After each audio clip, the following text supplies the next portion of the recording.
Hi everybody and welcome to the Disney Q&A. This is the series in which you guys throw all sorts of questions my way, Disney related, whether it's about the parks or the movies or the history, and I try to answer them to the best of my ability. And as always, we're walking around here on MC Magic, the 1-to-1 scale recreation of Disney World in the game of Minecraft, while we answer some of these questions. And we have a bunch of good ones this week, so let's just go ahead and dive right in. Our first question comes from Jim is Awesome 51617, who asks, why do you think there isn't more Roger Rabbit at the parks? Other than one ride that's on the other side of the US from where I live, there's basically nothing. Why do you think that's so, and would you add more? So there's an interesting history behind Roger Rabbit.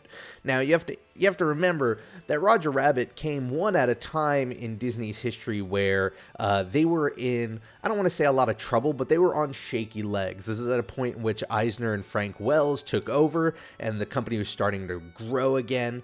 And you also have to remember that this was a very technically complex film. Roger Rabbit, of course, meshes animated with live action, something that you probably could do a lot easier today, but back then it was a big technical hurdle. And so what Michael Eisner did in order to sort of reduce the risk of the movie being a big financial disaster is he sort of split the costs with Amblin Entertainment, which was Steven Spielberg's company, and part of that meant Amblin had a lot of say in the creative direction of Roger Rabbit.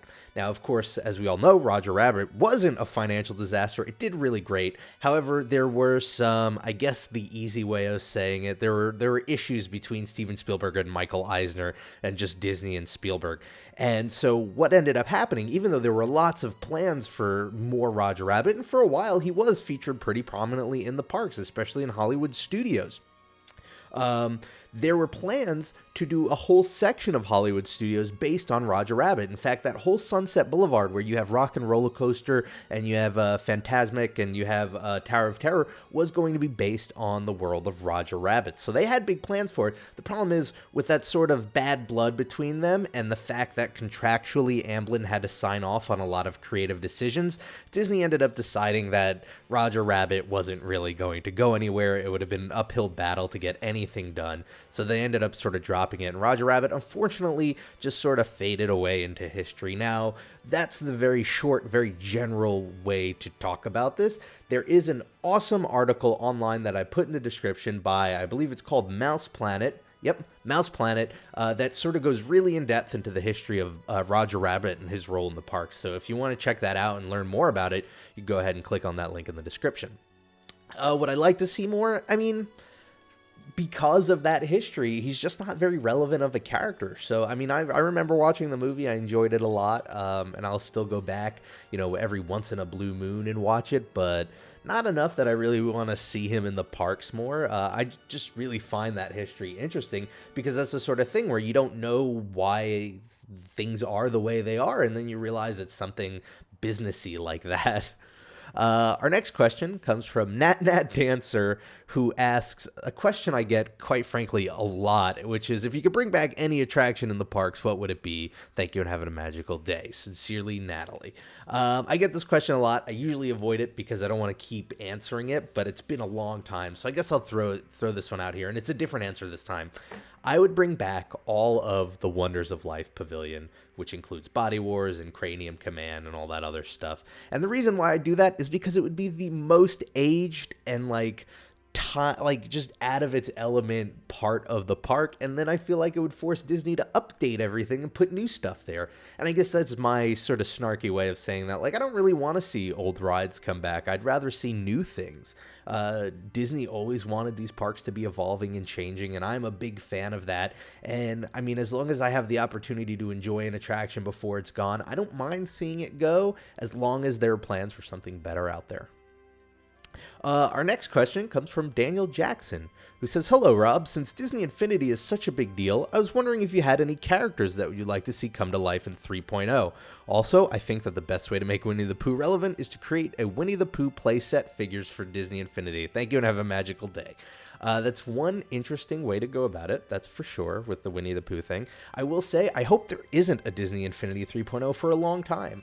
I think one of the major faults of Disney Infinity was that it was like 1 year between 1.0 and 2.0, and the idea of making people buy another pad and a new disc and all this stuff is really off-putting for something that you want to turn into a platform. We saw it happen with rhythm games like Guitar Hero and Rock Band.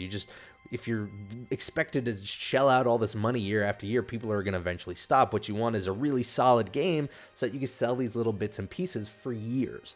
That said, I would love to see a Tron playset. Now, I know in Disney Infinity we see some Tron stuff like textures and things like that in the music, but I want to see like a full-blown Tron-based playset with a story and light cycle races and the disc game and all this other cool stuff. And hey, they're producing the next Tron movie, so it'd be good timing. So get that out there.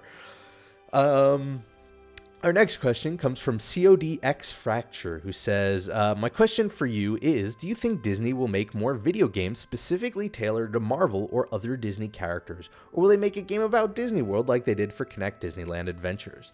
So I guess the most bummer answer is I don't think they're going to do anything Disney World related. I think we're all huge fans of Disney, and so that makes us, the exception. I think generally people aren't super psyched, and I don't have the numbers in front of me, but I don't remember Connect Disneyland Adventures selling particularly well, especially because if it did, we probably would have already seen a sequel or follow-up. That said, I think we might see more Marvel-based and other Disney-based video games, but I don't think it's going to come directly from Disney. I think outside of Disney Infinity, which I think is meant for them, I think they're treating that as their platform for Disney properties. We don't see a whole lot of video games from them. Luckily they've partnered with EA. I mean, maybe I'm not thrilled with the publisher, but they've partnered with somebody who's, experienced with creating games to do a lot of Star Wars content in the future. And hopefully if that goes well, maybe we could see them do that with other publishers for Marvel content or some other Disney content. But I think Bob Iger is very, I don't want to say afraid, but I think he's very averse to first-party development for games. You look at games like Epic Mickey, or you look at Split Second, and these are things where, they put out games that are okay to begin with, and in the video game world, it's okay to have a game that's mediocre at first, and then you improve on it, but Disney's strategy was essentially like, this wasn't a hit, all right, shut it down. And so I don't think until he leaves that we're going to see any first-party studios pop up outside of stuff like Disney Infinity or mobile games, which is, a very financially safe market. Next question comes from Daniel Burns, who asks, what do you think of Disney using their ownership of Maker Studios and a partnership with Microsoft to reinvent innovations? Upcoming technologies such as HoloLens and the holographic technology to display what Maker Studios YouTubers the future holds, but in Minecraft. It would bring innovations back to its roots and promote Microsoft's new technology. Well, I certainly like the idea of Microsoft getting involved with innovations. I've spoken in the past. I'm a big fan of the idea of innovations becoming sort of like a 24/7 mini CES consumer electronics show where you see all these, gadgets and technology that we're going to use in the near future, just because I think that has great roots with Epcot as what Walt wanted with Epcot, and I think it would get people excited for innovations again. I think that's sort of like shoehorning Maker Studios in there. I don't think there's really a lot of relevancy to get YouTubers, although Disney, if you want a YouTuber for Disney stuff, right here.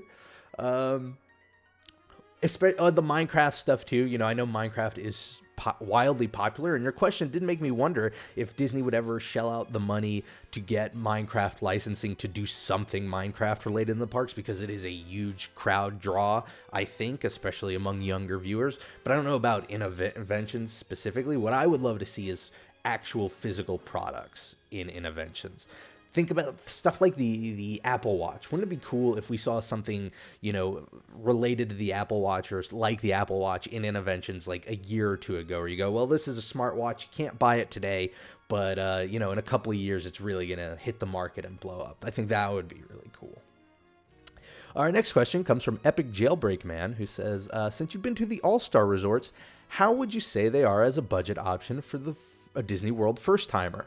This is great. I love Disney World advice. They're great. They're great options. First of all, in terms of budget, they're the cheapest you're going to get. I think I think whenever I price it out, Pop Century is about on the level with the All-Star music and sports and all of that, movies. And then I think Art of Animation's a little bit higher because it's, one, a newer resort, and two, I think it's got bigger suites for bigger families.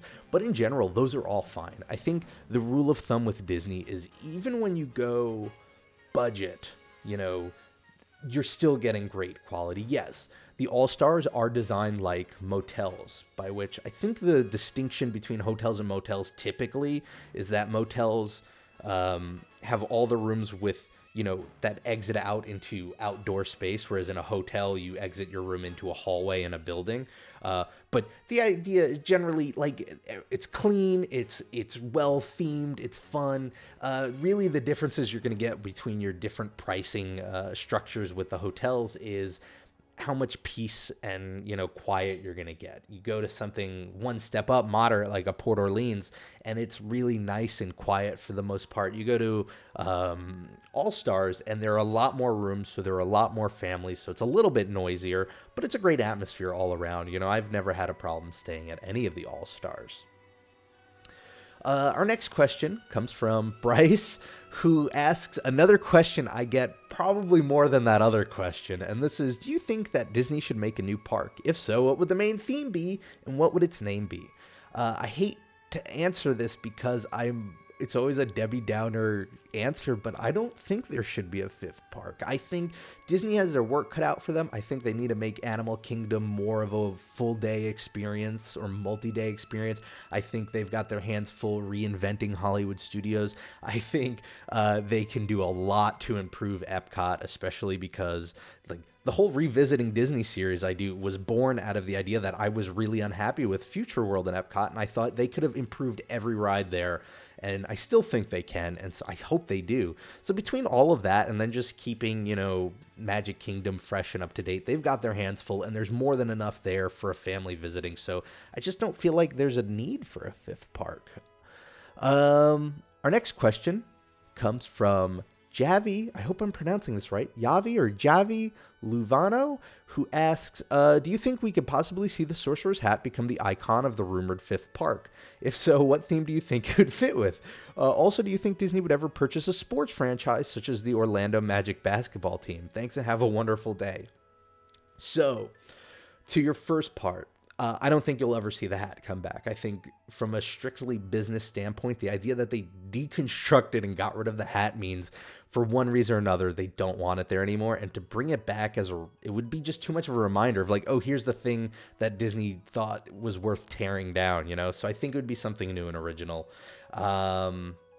In regards to your second question, it's funny that you asked that because they actually have owned sports franchises in the past. In fact, in 1993, they formed the Anaheim Mighty Ducks, or the Mighty Ducks of Anaheim, the hockey team, based on the Mighty Ducks, the hockey team from the movie.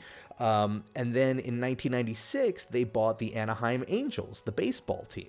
And part of the reason they did this is because they wanted to turn Anaheim into like a destination city, because this is where Disneyland was, and they wanted to bring more people to Disneyland. And you sort of saw that happen naturally in Florida, right? They put Disney World there, and then, you know, you had Universal Studios pop up. Busch Gardens sort of transformed itself into a theme park. You had all the beaches there, and you already had NASA. So it's like it became a destination vacation spot to begin with. But Anaheim, it wasn't really naturally doing that, so they wanted to make it happen. So they got all these sports teams. And it's amazing because, you know, they tied this into their movies. Michael Eisner, for all people give him, you know, a rough time for, he was really great at sort of tying these things together, because you had the Mighty Ducks movies, you had Angels in the Outfield, you know, he really had his, you know, his what's the cheesy business term that everyone used? Synergy. He had his synergy like down pat.